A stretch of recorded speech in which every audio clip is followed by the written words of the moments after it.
புவி ஈர்ப்பு விசை அனைத்து பொருட்களையும் பூமியோடு ஈர்க்கும். தமிழ்நாட்டிற்கு வந்திருப்பது விஜய் ஈர்ப்பு விசை அனைத்து ஆளுமைகளையும் நல்ல தலைமை தேடி தானாய் வந்து ஒரு தானாய் சேர்ந்த கூட்டமாக மாறிக்கொண்டிருக்கிறது. மக்களை அடுத்து நம்மிடையே பேசுவதற்காக முன்னாள் அமைச்சர், இந்நாள் தமிழக வெற்றி கழகத்தின் தொண்டர், அன்பு சகோதரர் MR விஜயபாஸ்கர் அவர்கள் வெள்ளி வாளை பரிசளிக்கிறார். போரில் வென்ற முதல்வருக்கு போர்வாளை பரிசளிக்கிறார். உங்களிடையே இதோ உரையாற்றுகிறார்.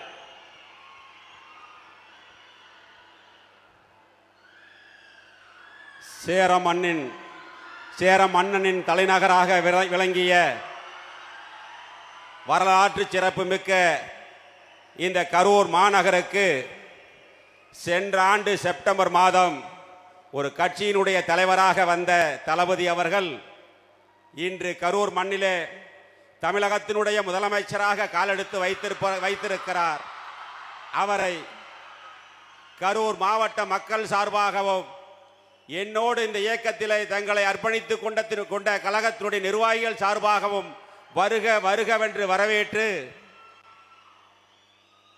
தமிழகத்திலே ஒரு புரட்சியை ஏற்படுத்திய தலைவன் புரட்சி தலைவர் எம்ஜிஆர் 1972 இயக்கம் ஆரம்பித்த பொழுது அரசியல் நோக்கர்கள் சொன்னார்கள், விசில் அடிக்கிறவங்களை வச்சுக்கிட்டு அரசியல் கட்சியை நடத்த முடியுமா என்று கேட்டார்கள்.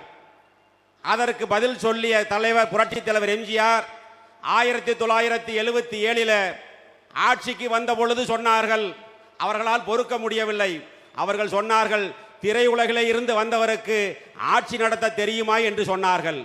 ஆனால் அதே புரட்சி தலைவர் எம்ஜிஆர் தான் இருக்கின்ற வரை 3 முறை தமிழகத்தினுடைய முதலமைச்சராக இருந்து சரித்திர சாதனை படைத்து இந்தியாவையே திரும்பி பார்க்க வைத்த தலைவர்.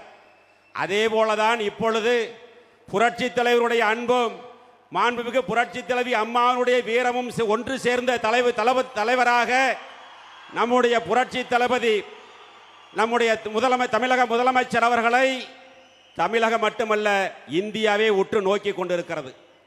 தளபதி அவர்களே, உங்களை காண கரூர் மக்கள் மட்டுமல்ல தமிழக மக்களே தவம் கிடக்கிறார்கள்.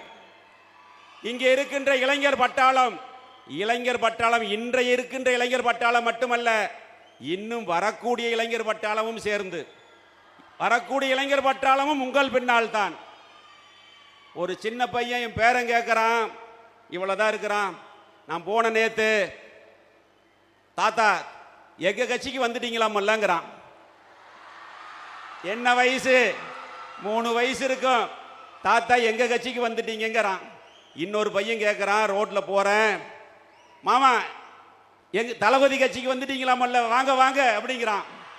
அதனால தான் சொல்றேன், இனிமேல் தளபதி ஆட்சி தான் தமிழகத்தில், என்றுமே தளபதி ஆட்சி தான். அதிமுகவில் அனைத்து இந்திய அண்ணா திராவிட முன்னேற்ற கழகத்தில் மாண்புமிகு இதய தெய்வம் புரட்சி தலைவி அம்மாவுடைய கரத்தை வலுவாக எண்ணற்ற தியாகங்களை செய்திருக்கிறோம்.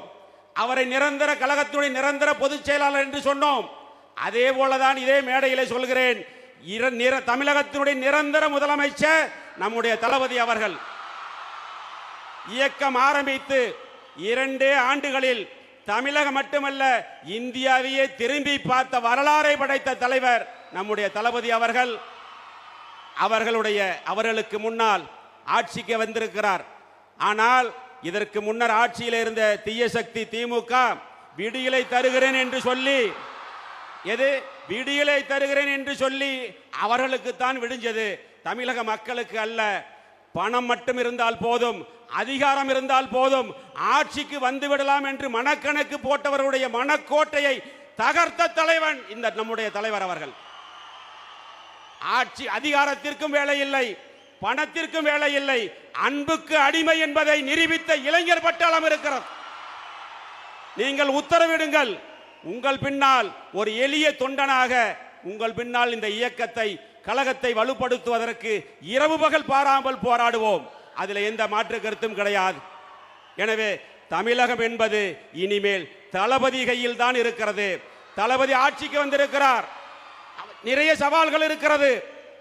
போன தீய சக்தி திமுக ஆட்சியில மிகப்பெரிய பொருளாதார நெருக்கடி இருந்தது. குழந்தைகள் பெண்களுக்கான பாதுகாப்பு ஒரு சவாலாக இருக்கிறது. போதைப் பொருள் ஒரு சவாலாக இருக்கிறது. சட்டம் ஒழுங்கு ஒரு சவாலாக இருக்கிறது. இப்பொழுது புதிதாக கர்நாடகாவில் இருந்த காவேரி பிரச்சனை ஒரு சவாலாக இருக்கிறது. இங்கே இருக்கக்கூடிய இளைஞர் பட்டாளத்தினுடைய வேலை வாய்ப்பு ஒரு சவாலாக இருக்கிறது. அத்தனை சவால்களையும் தூள் தூளாக்கி தமிழகத்தில் ஒரு தூய ஆட்சியை, ஒரு பாதுகாப்பான ஆட்சியை, எப்பொழுது மக்கள் பெண்கள் சுதந்திரமாக வெளியில நடமாடக்கூடிய ஒரு ஆட்சியை கொடுக்கக்கூடிய தளபதி அவர்கள் பின்னால் தமிழகத்தில் மட்டுமல்ல, நம்முடைய கரூர் மாவட்டத்தில் இருக்கக்கூடிய அனைத்து இந்திய அண்ணா திராவிட முன்னேற்ற கழகத்தினுடைய தொண்டர்கள் புறப்பட்டு விட்டார்கள். இனி உங்கள் காலம். நீங்கள் உத்தரவிட்டால் எதுவையும் செய்ய தயாராக இருக்கிறோம். தளபதியினுடைய கரத்தை வலுப்படுத்த உங்கள் உயிரை கொடுத்தாவது அதை செய்து காட்டுவோம் என்று இந்த நேரத்தில் அன்போடு தெரிவித்துக் கொண்டு, இனிமேல் கரூர் மாவட்டம் தளபதியினுடைய கோட்டை என்பதை நாங்கள் நிரூபித்து காட்டுவோம் என்பதை இந்த நேரத்தில் இதோ இருக்கிறீர்களே இளைஞர் பட்டாளம், உங்களுடைய அனுமதியோடு அந்த உத்தரவாதத்தை கொடுத்து தலைவர் முன்னால் ஒரே ஒரு கோரிக்கை இருக்கிறது, அதை மட்டும் சொல்லிவிடுகிறேன். சென்ற திமுக தீய ஆட்சி காலத்தில் அறநிலைத்துறை என்று ஒரு துறை இருந்தது. அதற்கு ஒரு அமைச்சர் இருந்தார். முன்னாள் பெருந்தலைவர் காமராஜர் ஆட்சி காலத்தில் 1963 to 66 ஆட்சி காலத்தில் இனாம் ஒழிப்பு சட்டம் என்று ஒரு சட்டம் கொண்டு வந்து அந்த கோயில் இனாம் நிலங்களை உழுதவர்களுக்கு, குடியிருப்பவர்களுக்கு பட்டா போட்டு கொடுத்தார். கிட்டத்தட்ட 50-70 ஆண்டு காலத்திற்கு பிறகு இந்த தீய சக்தி திமுக ஆட்சி காலத்தில் அமைச்சராக இருந்தவரும் சரி, அந்த முதலமைச்சரும் சரி, சொந்த மண்ணிலேயே அவர்களை அகதிகளாக்கி கொண்டிருக்கிறார்கள். அதுவும் குறிப்பாக கரூர் மாவட்டத்தில் அவர்களுடைய வீடுகளை சீல் வைப்பது, காலி செய்வது, அவர்களுடைய நிலங்களை அபகரிப்பது என்ற நிகழ்வு நடந்து கொண்டிருக்கிறது. இது கரூருக்கு மட்டுமல்ல, கரூரில் தான் அதிகமாக நடக்கிறது. இது தமிழ்நாட்டுக்கான ஒரு பிரச்சனை. இந்த பிரச்சனையை மாண்புமிகு தமிழக முதலமைச்சர் தளபதி அவர்கள் தனி கவனம் எடுத்து அந்த பிரச்சனையை தீர்த்து வைத்தால் தமிழகத்தில் இருக்கக்கூடிய ஏழை எளிய மக்கள், கோவில் இனாம் நிலங்களே குடியிருக்கக்கூடிய ஏழை எளிய மக்கள், அதில் விவசாயம் செய்து தனது வாழ்வாதாரத்தை நடத்தி கொண்டிருக்கக்கூடிய லட்சக்கணக்கான மக்கள் வாழ்நாள் முழுவதும் உங்களுக்கு கடன்பட்டு இருப்பார்கள் என்று சொல்லி அதை மட்டும் செய்து கொடுக்க வேண்டும் என்ற கோரிக்கையை வைத்து உங்கள் முன் இன்று இயக்கத்தில் நாங்கள் இணைந்ததை நான் பெருமையாக நினைத்துக் கொள்கிறேன். வெளியில் 1000 சொல்லலாம், நான் நெகிழ்ந்து போனேன்.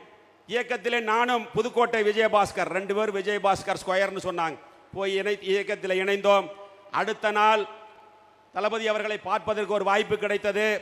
மேடையிலே சென்று 2 மணி நேரம் சால் வேண்டி வைத்து ஒவ்வொருவருக்கும் 4 போட்டோ எடுத்தார். நான் பார்த்ததே கிடையாது.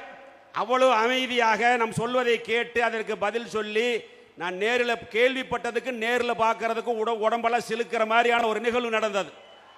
அது மட்டுமல்ல, 2வது முறை ஒரு போட்டோ எடுக்க வாய்ப்பு கிடைத்தது. ஒன்று ஒரு ஆசைப்பட்டேன், சார் என் தோளில் கை போட்டு ஒரு போட்டோ வேணும்னு கேட்டேன். உடனடியாக அதை செய்து கொடுத்தார். உண்மையிலேயே நான் அதை கனவா நினைவா என்று எண்ணி பார்க்கின்ற அளவிற்கு அவ்வளவு பாசத்தோடும் பரிவோடும் நடந்து கொண்ட தளபதி அவர்கள் பணத்தாலும் அதிகாரத்தாலும் மக்கள் மனதை வெல்ல முடியாது, பாசத்தால் வெல்லலாம் என்பதை நிரூபித்து காட்டிய நம்முடைய தளபதி அவர்களுடைய ஆட்சி சிறக்க வேண்டும்.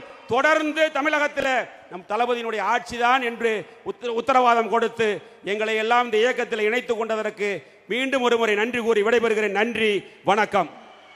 பிளே ஸ்டோர் மற்றும் ஆப் ஸ்டோரில் இருந்து பாலிமர் செயலியை QR கோடு மூலம் பதிவிறக்கம் செய்யுங்கள். செய்திகளை உடனுக்குடன் பெறுங்கள்.